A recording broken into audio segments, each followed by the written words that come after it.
ऐका ना आपल्याकडे वेळ फार कमी आहे. मी 2 मिनिटात माझे शब्द मांडणार आहे. आपण सर्वजण आपण या एक मिनिट वेळ आपल्याला कमी. स्टेजवरती इथं जमलेले सर्व आदरणीय, आपल्या सर्वांचे लाडके आदरणीय मनोज दादा,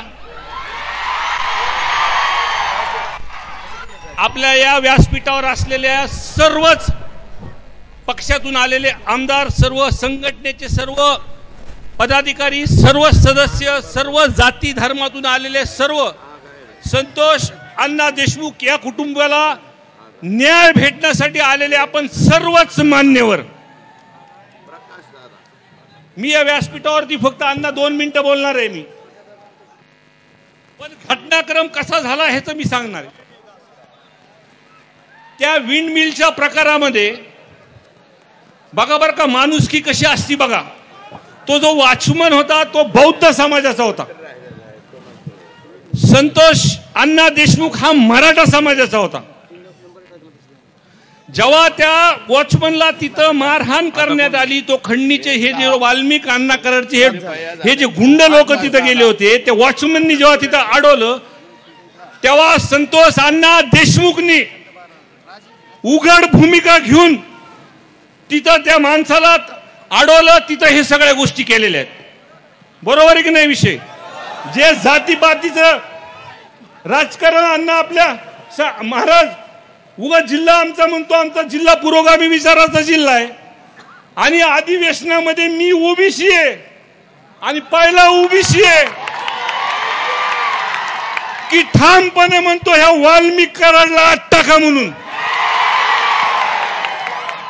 आवर्जून आपल्याला इथं सांगेल की या घटनेनंतर गावाच्या लोकांना, सर्वच जिल्ह्यातले सर्व आमदार भेटले आणि भेटल्यानंतर त्यांना सांगितलं अधिवेशनामध्ये आपण तिथं आवाज उठवू. आपण सगळ्यांचे भाषण तिथं बघितले. सगळ्यांनी कळकळून, मी तर विरोधी पक्ष मार्गावरती आहे, पण धस अण्णा तर भाजपमध्ये आहेत ना. आमचे प्रकाश दादा तर अजितदादाकडे आहेत ना. आमचे आवड साहेब तर आमचे, पण छाती ठोकून म्हणले ह्याला आत टाका म्हणलेत ते. आणि सगळ्यात महत्वाचं की सीएम साहेबाच्या जवळचे अभिमन्यू पवार, मी जेव्हा त्यांना ही घटना सांगितली तर सभागृहामध्ये त्यांनी आमची साथ दिलेली आहे. त्या माणसासाठी एक टाळ्या, सगळ्यांसाठी टाळ्या वाजवा. हा काही कोणत्या जातीचा पातीचा हा विषय नाही. सरकारमध्ये आम्ही सर्वांनी मागणी केल्यानंतर त्या सभागृहामध्ये आम्ही सुरुवातीला म्हणलं होतं की राजकारण आणायचं नाही, म्हणून या सर्व लोकांनी आपल्याला साथ दिलेली आहे तिथं. आणि सर्वांनी बोलल्यानंतर मुख्यमंत्री साहेबांनी, अजितदादांनी, शिंदे साहेबांनी तिथं सभागृहासमोर सांगितलं की दोषी कुणी जरी असेल तर त्याला सोडणार नाहीत. आमचं एक आमदार म्हणून, लोकप्रतिनिधी म्हणून बारीक लक्ष अण्णा, तुम्ही ज्या सभागृहामध्ये ज्या पद्धतीने तुम्ही तिथं बोललात, अजून 5 मिनिटं जर अण्णा जर तिथं बोलले असते तर सभागृह ढसढस रडलं असतं तिथं. हे सगळं महाराष्ट्राने बघितलंय. त्याच्यामुळं काळजी करू नका.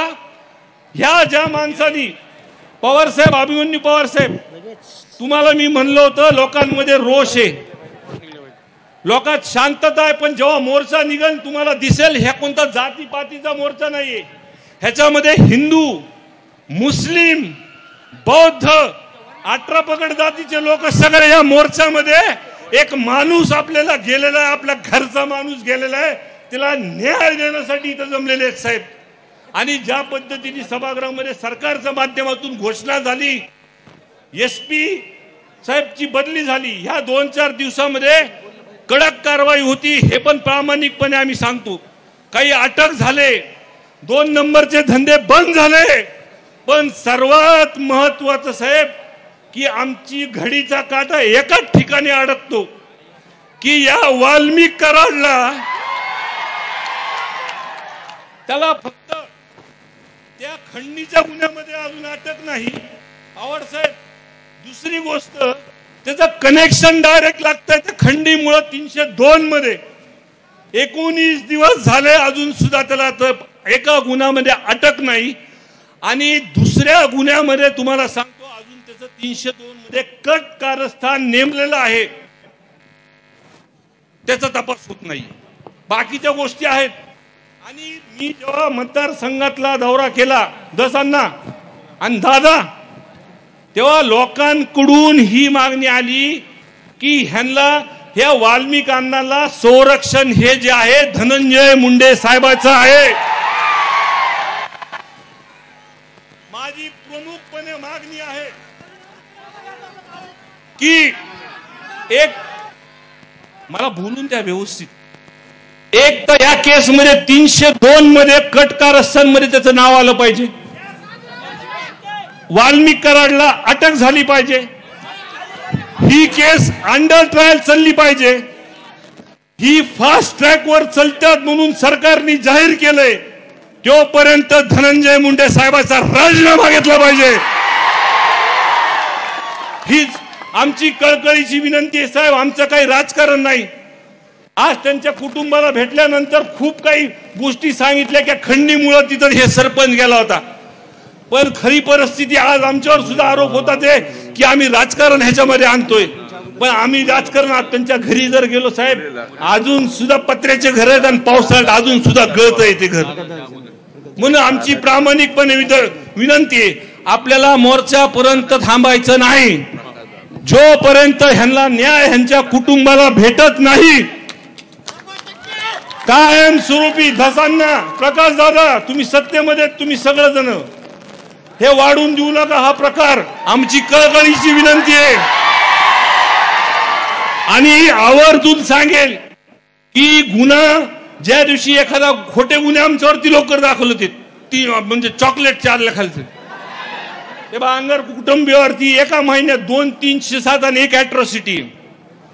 आणि त्या दिवशी सुद्धा तुम्हाला सांगतो 12 तास उशीर लागला. पण आमचे वाघ मनोज दादा तिथं रस्त्यावर बसल्यानंतर त्यांना गुन्हा दाखल तिथं करावा लागला. आणि अशाच आम्ही जरी सगळ्या वेगळ्या विचाराचे भूमिकेच्या सगळ्या वेगळ्या पक्षात जरी असलो, पण ह्यांना न्याय देण्यासाठी आम्ही एकत्र येऊ एवढंच या ठिकाणी सांगतो आणि माझे 2 शब्द संपवतो.